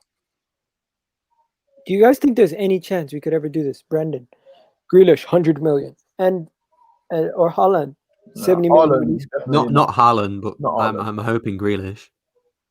Haaland, 70 million is too cheap for Haaland. Someone's gonna get him. No, they'll give him they'll renew his contract by a year just to that release clause. Haaland has no interest in leaving Dortmund anyway. He's already said it. Yeah, he wants the game time. Haaland's such a good player. He wants the game time. Let's be honest.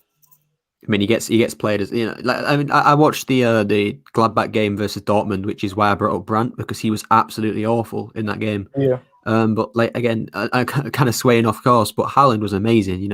As an Arsenal striker, he'd be perfect, but we're never going to get Haaland. Let's be honest. Never. Never. But Grealish, for me, it's not realistic, but it's doable. Like Grealish You has know what? already said he loves playing at the Emirates. You know, You know what he the has a Grealish special thing- feeling for Arsenal. So The Grealish deal is not that we can't do it. It's just whatever team will go in for him. Like, obviously, if you've got Yeah. the likes of Man United and City that's in for him, you're not going to stand a chance. But if them not don't go in for him, I do believe we have a chance. I don't like unless Aston Villa gets Champions League or Europa League, then I don't see Grealish not wanting to come to Arsenal. The only way we don't, the only way yeah, we go don't get Jack Grealish is if we don't put the money down. And Yeah, that's exactly. What we do. That's it. That's it. I think the big thing is a lot of United fans have, I've been on his streams and said we need Grealish, and a lot of United fans have said things like, we're getting him, you ain't getting him, this and that. United have been linked with every good English midfielder this season. They've been linked with Rice, Grealish, all of them. Maddison. Like, how many? The question is, how many will they buy? And I actually think they ain't going to buy anybody.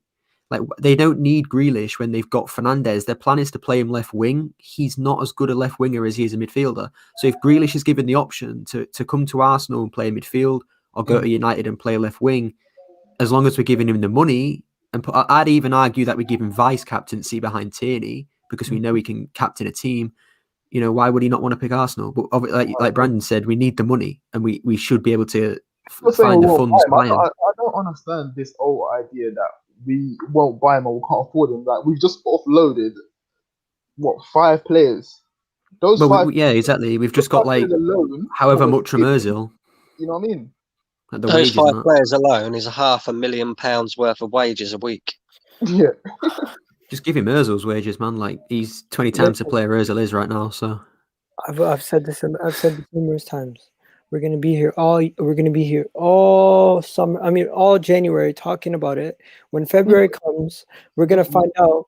We're gonna find out when summer comes who these guys were talking about, because they've been saying they're working on the summer deals. If the summer deals they're working on are Basuma and Bendia, at this point we're gonna almost kind of be let down, because if the deal happened in January, I'll be excited. But if Basuma and Bendia is the big plan for the summertime, I feel like we can do better. yeah, Buendia's not big enough for a big summer move. You go for a Basuma, or you go for like you go all in on a Grealish, or you go for like a Basuma and a good right back, and maybe even like a good backup left back. But come on, it's Arsenal. We're going to look for Kia Gerachtran's, bums of players. So let's just not have hopes, man. We're not saying he will go to Arsenal over United. We know if United comes in for him, he will go to United because they're going to have Champions League football. What we're saying is that if United doesn't go in for him and he's just there left to stay at Aston Villa, then it will be criminal on Arsenal not to go and put a bid in. That's all we're saying. I think people are forgetting as well, we could drop 80 million for Grealish. It doesn't mean we have to pay it all off at once. We're still paying off Nicolas Pepe. So we could just drop maybe 30 million to Aston Villa, say, we'll pay you over the time, and hopefully Grealish is able to give us Champions League football in which we can use that money to pay off Villa. Yeah. Okay. We need to look at it in a business way as well. Sorry, WS. People in the chat, get creative. Who would you like to see Arsenal sign in the summer? If we're going to actually be saving our money for the summer, what is a realistic pay package? Because in my opinion, I even spoke to my wife about this. She's an Arsenal fan also, just like me. And she was saying to me, it's ridiculous. We're never going to spend 100 million on Jack Grealish. 1. 2, if we do spend 100 million, we're going to buy 3 to 4 players with that 100 million or plus money that we would use to sign those players. So maybe I don't see it like that, because you have to understand, we're not going to pay 100 mil up front. Yeah, exactly. We're not going to give Villa 100 mil. Here you go. They're going to have to work out a package of how you're going to pay those installment. Probably be like 45 mil up front and the rest over a certain period of time. And obviously that's a large chunk of your budget. But then we with the players going on, we should have at least 200 mil to spend this summer. At least. The only thing that worries me a little bit, right, is the club might feel so burnt from this Nicolas Pepe thing and how much we spent on him that it might sort of shy them away from spending. That was just bad scouting. That was just purely bad scouting. There was the option of, I wouldn't take Zaha now, but at the time Zaha was, firing on all cylinders for Palace. So the option, Emery wanted Zaha, the scouts wanted Zaha, but Raul Sinelli went and got Pepe. And I think the club were able to fish it out that Sinelli was genuinely corrupt. Yeah. So I think with him gone and getting rid of Edu as well, because I think he's just as similar, he's just going to get all of Kia Gerachtran's agents. Yeah. You get rid of Edu as well. we should be able to get someone in who can do a job like a Mark Overmars, and he should be able to convince the team to say, no, Grealish is the player we need. You know, if you want to win the Champions League, want to win the Premier League or at least challenge for it, you've got to get a player like Grealish. You want to progress. Yeah, exactly. You got the ambition to progress. You've got to get a Grealish. Listen, that changed the whole ball game for Arsenal. Guys, what about these comments? Let's get to the comments quickly. Yes or no questions. Samore, Kanate, and Max Aarons. No. No? I take one of them, but not all three of them. No. Not all three. Okay. Basuma, we all agreed. Yeah, taking Basuma. I'll take Basuma. Okay. Grealish. Not my first option though, because you know what? You said Grealish end of. Sorry guys, my bad. Agree. Sitting on this couch. I mean, sit on this bed. End off. Listen, if I keep saying it, it will be criminal of Arsenal. Hell no. Bro, this Draxler Guendouzi swap deal better not be real. If we take 28-year-old Draxler over like a prospect Guendouzi, I'm going to be really angry. Like, if we're going to get rid of Guendouzi, get money for him, man. You're right. Honestly, you're right. If you do that. What a shout, Vestergaard. I'd take Vestergaard maybe. I'd take Ward-Prowse as well if Jack Grealish wasn't available. I think I'll take him along with Jack Grealish. Would you take him over Basuma? I would take him over Basuma. I would. Zaha, Grealish, Basuma. No, but Zaha's done, man. He's not the player he was a few years ago. He's done. Really? Yeah, Even though I know he's smashing it at Ajax, but Kesh, you watch these Eredivisie. Would you take him? He's a quality player, and his game is elevated since he left Southampton. But he's what now, 30 something. Yeah, he's not go. Yeah, Tadic is old, man. Forget it. Listen, I don't know about you guys, but we need to sign at least 5 players minimum this window. Minimum. Not this window. Summer. Yeah, I agree. Summer, not January. Yeah, I get you. Yeah. Because I agree. We need a left back. That's a priority. Right back. A right back. We need 2 centre mid, and we're definitely going to need a striker, depending on what's going on with the up front situation. I mean, I'm selling Lacazette. I don't know about you guys. I'm selling Lacazette and getting someone else. I'm selling it. Like, I'm not fooled by this last few games where he scored a couple goals. Like I've seen this sort of Lacazette for how many years now? He has a good patch and then he goes missing. Inconsistent, yeah, exactly. Don't forget, we're going to need a couple. In what world? I'm sorry to comment. Verratti. How are we ever going to get Verratti? Yeah, he's got a bit of an ego as well. Apparently, he's a bit of an ego booster. So don't forget as well, though, we're going to need a couple of centre backs as well because David Luiz is out of contract. Who else is there? Who else is out of contract? Well, Chambers is going to be gone as well, so get rid of him. Get rid of Mustafi as well. I don't think we're ever going to get Verratti. So move on. We're not going to get Verratti. Dybala.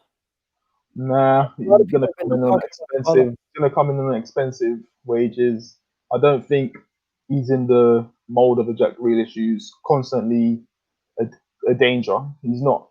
He's a silky player, but he's not a constant danger. That's what we need. You see how you like with Bruno? He's always a threat. Throughout the 90 minutes, he's a threat. That's the sort of player we need to come in and push this team forward. And you can tell Grealish is a leader. Dybala is not a leader. Madison or Grealish. Oof. Grealish for me. Madison. Grealish definitely, but Madison is if Grealish is off the tables, Madison, I'd take him over. Like if Grealish is off. A lovely trio: Partey, Madison, and Grealish. The goals we get from midfield would be pretty nuts. But yeah, man, this summer is going to show what the ambition is from this club. Okay, so finally, guys, we've been asked a ridiculous question. Okay, let's take a serious question first. Nkunku, 100% all day. Ndidi, 100% all day. But Dele Alli, keep him the hell away. No. I don't want that peanut head at Arsenal, man. That guy is dead, bro. If you want Arsenal fans to hate on you, just put Dele Alli to Arsenal on your Twitter, and next thing you know, income hate. Dele Alli is getting bantered by his own manager on Instagram. Like, how are we ever going to take him at our club? Like, if we bought Dele Alli, we'd be such a laughing stock around the Premier League. It'd be unbelievable. Like, we wouldn't be able to get away from that. Here's a question for you all then. If you had if the Arsenal board gave you £200 million and said, right, go and get me 4 first team players, who are you going to buy? I know one, but Four Yeah, I first think team I've got players. mine as well. Four Okay. first team players. I'm gonna go first. Mhm. At the right back position, I'm gonna get myself Max Aarons because I feel like he's cheaper than Lamptey and he's a better player than Lamptey. Okay. When it comes to the midfield, I'm gonna go 2 players. Is there any budget or no budget? It's £200 million total budget. Okay, so I'm going Grealish, and I'm gonna go. If it's 200 million, I'm going Grealish and Ndidi. Drop that. Just drop that on the two of them. And then what do I have left over? So say if I drop 20 million, say if I drop 20 million on Max Aarons, 160 total on Grealish and Ndidi, I have 20 million left, right? So the fourth About player, that, I'll get myself an up and coming player. I'll get myself an up and coming player from I don't even know. Just give myself drop 20 million on an up and coming player somewhere. Like Would Ben that be White. enough to get us back in the top four, do you think? 20 million on Ben White. See if Brighton would sell Ben White for 20 million. With them players that you just named, do you reckon that'll be enough to get us competing for a title or in the top four? I think Jack Grealish and Ndidi together, plus Max Aaron as right back, would raise our level of our squad from fighting for Europa League to pushing into the title challenge contention. Because of the leadership that comes with the likes of Jack Grealish and the levels that he demands. You know what? Forget about Ndidi. If I want to actually use my money properly, I shouldn't be thinking about going for an Ndidi. I should be going for leaders throughout the signings that I'm getting. So maybe get myself like even get yourself like a general, like the guy. What's his name? Kesh. What was that guy's name? General for what team? I completely am blanking. Guys, you go ahead. I've said enough. For me, I'm going for Koppenminga from AZ Atma. He's a perfect replacement for Xhaka. Okay. I'm gonna put Grealish in front of him and Partey. Then I'm gonna get Max Irons to come in at right back. Out of my strikers, I'm unsure. I'm still indecisive. I'm thinking of Edson Edouard and Miron Badu that plays for AZ Atma. But I go off the cash. He's a quality striker. I think he's already got his international call up for Holland as well. And I'm gonna throw in a free agent in there as well. I'm gonna throw in Memphis Depay. Oh, good shout. Okay, I'm gonna answer Ben's question of like the £200 million for 4 players. So the first one, it's not gonna be Grealish from Madison. It's gonna be Hassim Aouar. Is the first one I get. Second one I get is Tariq Lamptey. You know, a solid right back. Third one will be Yves Bissouma. And the fourth, I think, should we go for another centre back or a striker? But I'll go for a centre back. Are you gonna fit those lot in though? Because Hassim Aouar plays deep, just like Yeah, he's more of a number 8 than a 10. a 10. I get what you mean. I think for some games, you know, like what Man City does, is shift the players out at each game because I want a competitive edge in this team for us to be successful. To have You're still gonna have to get a number 10 though, ain't you? Yeah, true. You think Hassim Walker switch to number 10? Has he played that much in his career at number 10? He hasn't played there much. He can do a job there, but I don't really see it as a long-term position for him. If we're being real, Madison's more likely to happen than Grealish, so gonna have to go for Madison. Okay. WSL, what you saying? Well, first off, I'm getting a new manager. That's an instant. But if we're going for 4 players, I'm going for Aarons as well for 20 million. I think I said to you, Kesh, earlier this season that I would not take Aarons. I've watched him play this season, and I'll take that back. I'll take that back. Yeah. And you got to remember, Lamptey's just signed a new deal, so you ain't spending 30, 40. It's going to be 60, 70 now for Lamptey because Brighton are like that. So I'm going for Aarons for 20, Grealish for 100. I'm not going to go for a new striker because I just put Martinelli there. You know, Martinelli's done a job at striker, so I just put him there. You know, if he fails, he fails. Just give him a go. I'm also going to get Ward-Prowse for 30, 40, and then I'm going to go for a bit of a weird shout. But from Gladbach, his name's Florian Neuhaus. He's a midfielder. Yeah, I've heard of him. Yeah. about 40 million euro release clause. Bayern Munich want him, Dortmund want him. You know, all the big German teams want him. And again, I watch a lot of Gladbach, so I'm a bit of a fan of them. But he's a wonderful player. You know, he can pop up with a goal whenever you need one. So he's my fourth player. Okay. That's a good shot. Brendan? I'm going with Max Aaron's right back. I think we've all gone with Max Aaron's right back. I'm going with Basuma, and it'll either be Jack Grealish or Maddison, one or the other. And then I'm getting a new striker as well, Patson Dakar. I think that's how you pronounce his name. Anyway, very good player. The Salzburg striker. He's a good player, very good player. You He's a know good what? player. I'll keep it Daniel Marlin. Just bring him back. Let's not be sentimental, man. I think it's risky, very risky. I know he's doing well and everything, but you have to remember he's not leading the line in every game.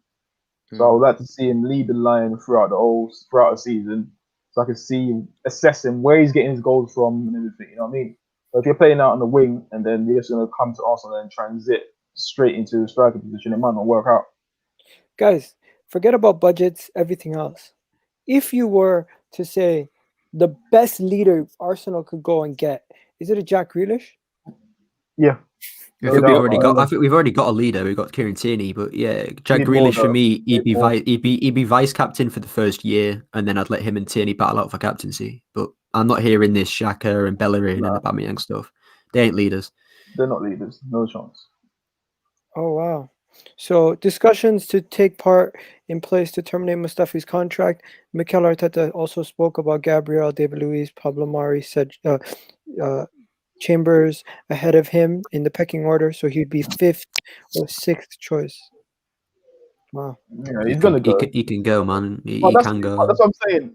There was a thing that came out the other day that Arteta still sees him as a fan. I was like, that's just so much bullshit. Like, I was like, he hasn't played. He's been fit and he has not played. So I don't see how you can be part of a manager's plan if you're not playing. It's more than likely that he's gonna go. He's gonna end up at Lazio on a free. Terrace, look like he's going to Monaco. Like, these are the things that we should have been done in the summer. You know what I mean? I see a lot of our fans giving credit to Eddie, and I'm just thinking, bro, hold your horses, man. Come on, man. Like, we can't give them any praises.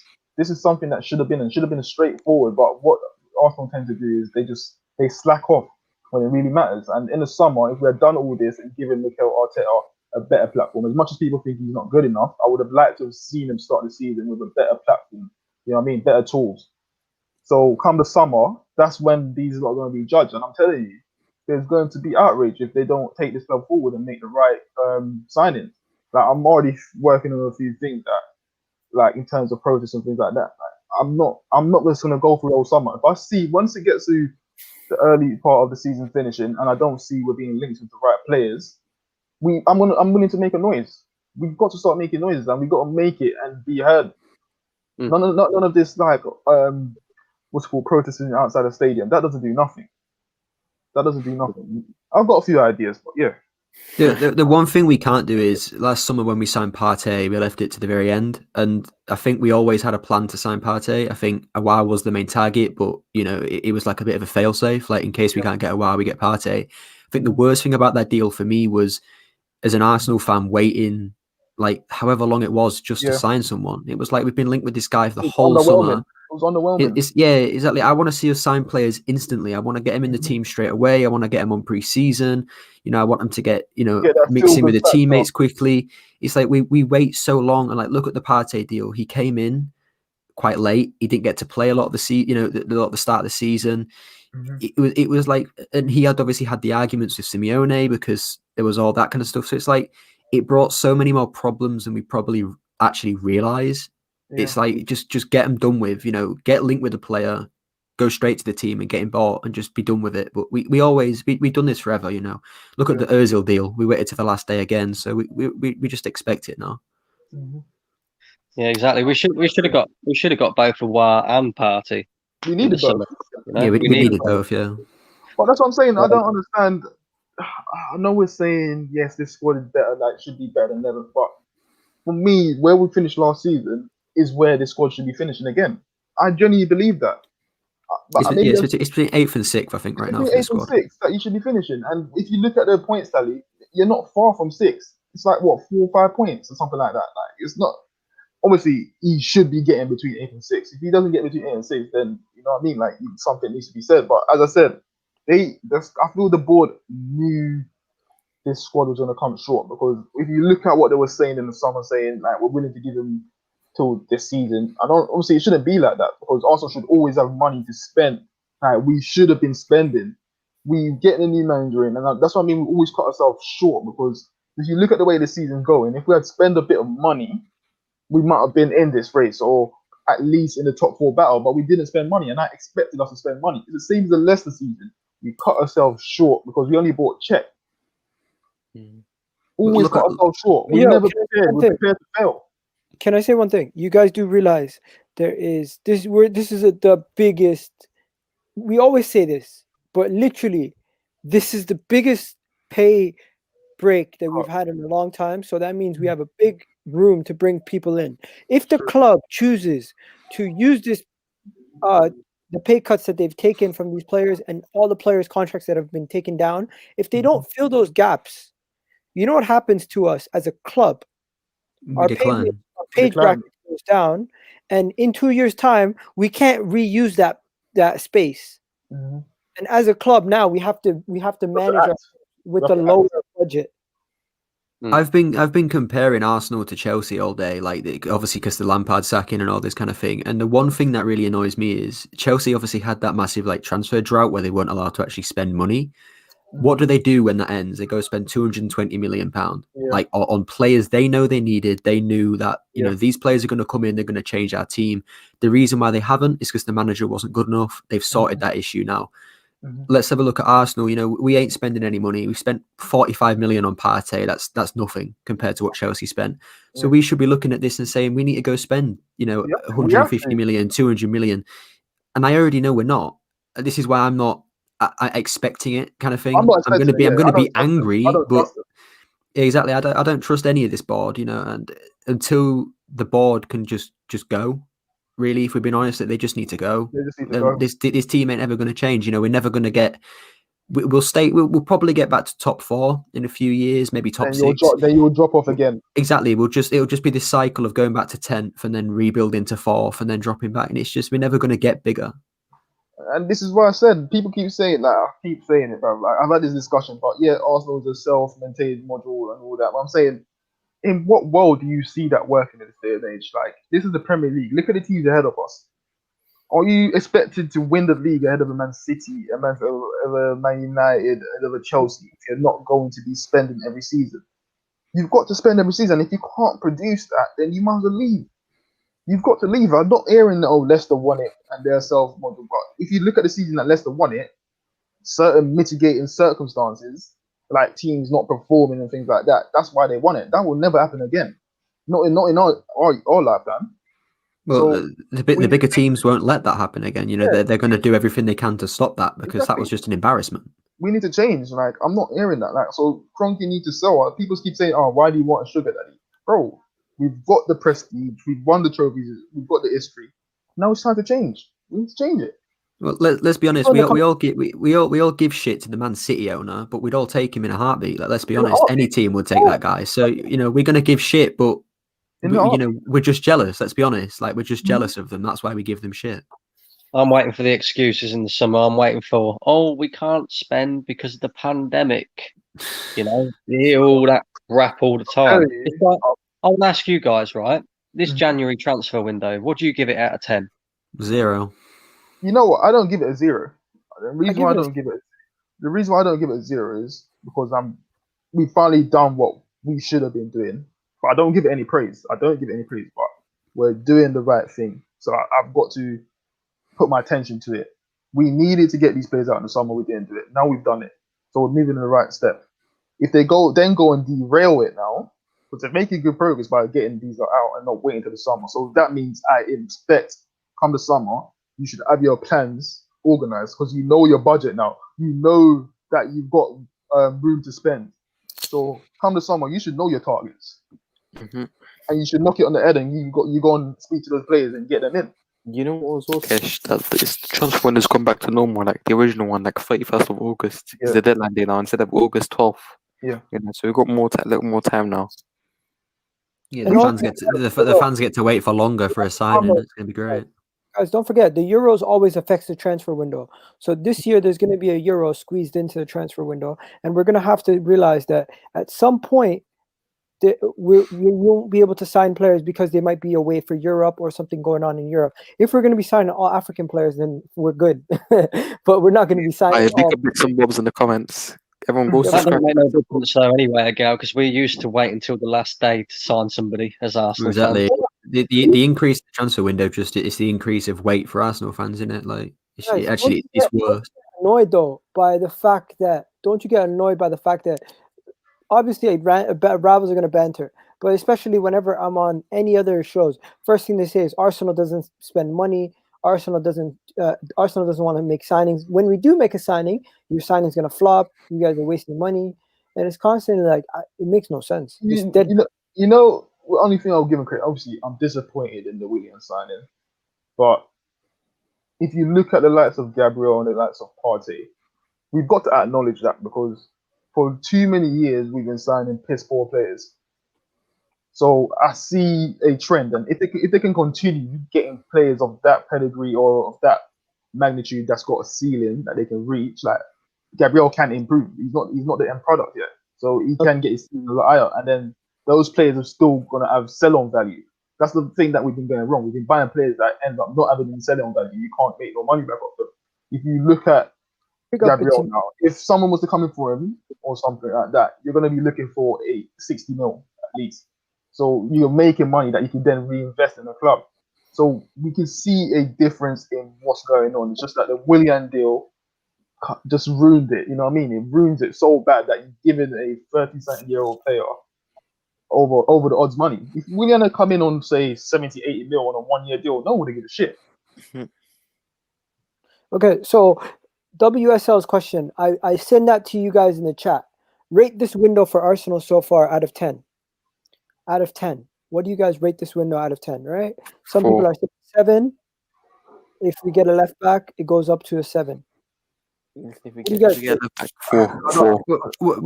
I said 0, I thought at first you were on about incomings. If we're on about as an overall, I'll probably say 6, simply because for me the biggest thing was getting rid of Ozil. A lot of people have mixed opinions on him, but the one thing I think everybody can agree on is he was causing issues, whether it was himself or whether it was just him being around the club. I think for him, for his fans, and for the club, it was just best that he left. Yeah. And I'm happy that he's happy, that he's found a place where he's enjoying it, and that me as a fan who didn't want Ozil at the club is happy because he's no longer here. Yeah. I think obviously Sokratis, best to him, I think he was actually a class gentleman as a player. You know, he was never rude or anything, or at least we don't think he was. So I respect him, and I hope he does well at Olympiacos, but it isn't enough. You know, I want Xhaka gone, I want Bellerin gone, I want Willian, Pepe, I want more players gone, or at least on loan, or I want them gone. And the worst thing I think about it is the people who we didn't sell. Maitland-Niles, I didn't want to sell him last January, I think it was, but summer, sorry. Like, we don't play him. We don't play Maitland-Niles. So if we ain't gonna use him, why are we keeping him? Same for Nketiah. The guy's worth £5 to £10 million. We got offered 20 million from West Ham. If we combine the 20 million from West Ham and the 20 million from Maitland-Niles, that's a deposit for Jack Grealish. Like, we're not playing our cards right. And the Balogun situation as well, like what is going on with him?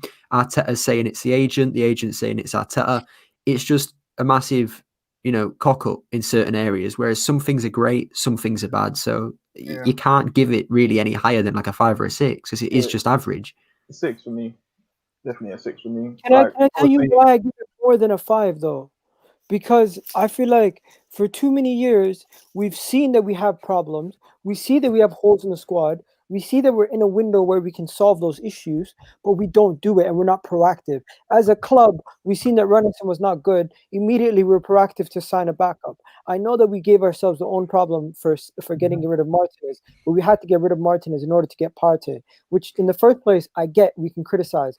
But we shouldn't have to do that. A big club has a big squad.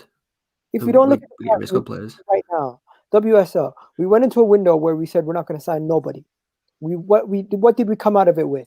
We came out of it with a backup goalkeeper that will help us out until the summer where I think he's going to stay here until next year. Ryan. The difference there is, I think it was more coming into it saying we weren't going to sign anybody. It was more the fact that we weren't going to sign anybody we needed. I think we did need a second, like a new backup keeper, but there was loads of options on the table and we didn't get who we wanted. The club wanted David Raya. We couldn't afford him. Apparently we wanted I think it's Freddie Woodman from Swansea, but he's Newcastle, whatever that is. We wanted him, couldn't get him. And Matt Ryan, I haven't seen him play yet, so I'm not going to judge him like I didn't judge Runarsson when he first came in. But you've got to look at the stats again. And I'm not a stat man, but there are really worrying things about Ryan. The fact that he got dropped, the fact that his save percentage is the worst. And I remember seeing Matt Ryan like 2 years ago and saying he's the most underrated keeper in the league. So what happened to him? Why has he been dropped? And like they've just got a better keeper. That's all it is. Yeah, it's worrying that we don't know. You know really how good he is. I know people complain about the loans, but I feel that's the club leaving themselves room to go and get better options in the summer. I'm fine with loans as long as it pays off. As long as we do something with them. Yeah. I think in the summer we will go back in for Freddie Woodman. I do believe that, because if you listen to the interview, the interviewer asked him, what does he think of signing Matt Ryan on permanent? He said, "No, we have to assess it first and see what he's capable of." But in terms of goalkeeper options, he basically said we need to look at something long term. So for me, Freddie Woodman fits that criteria. I mean, Kesh, apparently Freddie Woodman's dad was like the old Arsenal. Like, I think he was he's been involved with Arsenal before, his dad. So we have that link as well. So, exactly. He's one of the goalkeeping coaches, I think. So it's we have that link. You know, he gets to work with his dad. It's like it's a perfect transfer. So we have to make it happen. I think it's just a situation where I don't think Newcastle's going to cancel his loan, then send him to Arsenal. Yeah, exactly. Yeah. Yeah, guys. Let's be honest here. We've been going for an hour and 45 minutes. Absolutely love it. WSL, thanks for coming on. You basically gave us the second half of the podcast. Thanks for having me on, man. You're great, man. Whenever you want to come on. And very well spoken, and you're always on point. We might disagree on some opinions, but of course you're always respectful, and I like that. Now, everyone in the chat, we've already given our ratings for this January window. What would it need? What would this January window need to become a 10? Is it possible? Jack Grealish. Jack Grealish. So one signing makes it a 10. Even Kesh will look at, if we did get Jack Grealish, Kesh, you're smiling, but even you never give 10s. Would you give them a 10? It's not realistic it would happen, but if it did, I would have to give it a 10. You'd have to. You've sorted one position before summer. You'd have to give it a 10. Yeah, 100%. Okay, what if they did not bring him in this January, but they got the pre-contract agreement with Aston Villa for summer? It's the same thing. If it's confirmed, it's the same thing, isn't it? Yeah. I mean, look, no one's saving this season. Jack Grealish ain't saving our season, so we've got to build for next season. You know, that's what we've got to do. Everyone thinks Jack Grealish is not realistic. I don't get it. Like, if he's doable, man. If the bigger clubs or the clubs that are progressing in the right direction do not go for Grealish, you're saying that Grealish would have stepped down to Arsenal. Do you know what Arsenal is? Arsenal is a bigger club than Aston Villa. Like, take your rival hats off and talk with common sense.